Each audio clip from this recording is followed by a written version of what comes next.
Hello दोस्तों, मैं अपने चैनल मिस्टर रिएक्शन में आप सभी का स्वागत करती हूँ। आज हम बात करते हैं नचिकेता और यमराज के बीच में हुए संवाद के बारे में, जिसका उल्लेख हमको कठोपनिषद में मिलता है। नचिकेता के पिता विश्वजीत यज्ञ के बाद में जब बूढ़ी और बीमार गायों को ब्राह्मणों को दान में देने लगे, तो नचिकेता ने अपने पिता से पूछा कि आप मुझे दान में किसको देंगे। तो नचिकेता के पिता ने क्रोध में बोल दिया कि मैं तुम्हें यमराज को दान दे दूंगा।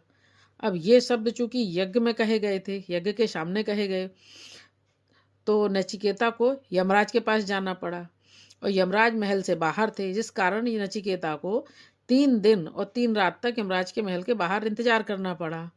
तो 3 दिन बाद जब यमराज आए और उन्होंने देखा कि बड़े धैर्य से नचिकेता ने उनकी प्रतीक्षा की, जिससे वो प्रसन्न हो गए और नचिकेता से वर मांगने को कहा।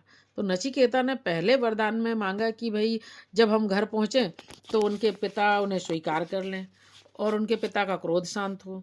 दूसरे वरदान में नचिकेता ने जानना चाहा कि क्या देवी देवता स्वर्ग में अजर अमर रहते हैं, निर्भय होकर विचरण करते हैं।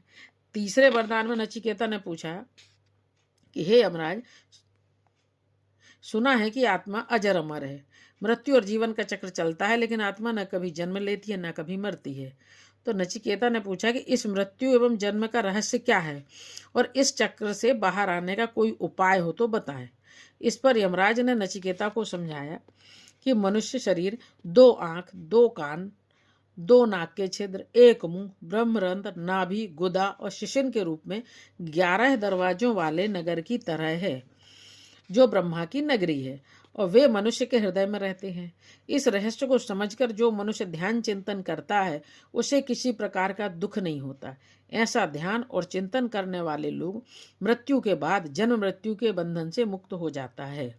तो दोस्तों, हमारी कहानी कैसी लगी? दोस्तों, हमारे चैनल को लाइक करें, सब्सक्राइब करें, सपोर्ट करें। राधे राधे दोस्तों।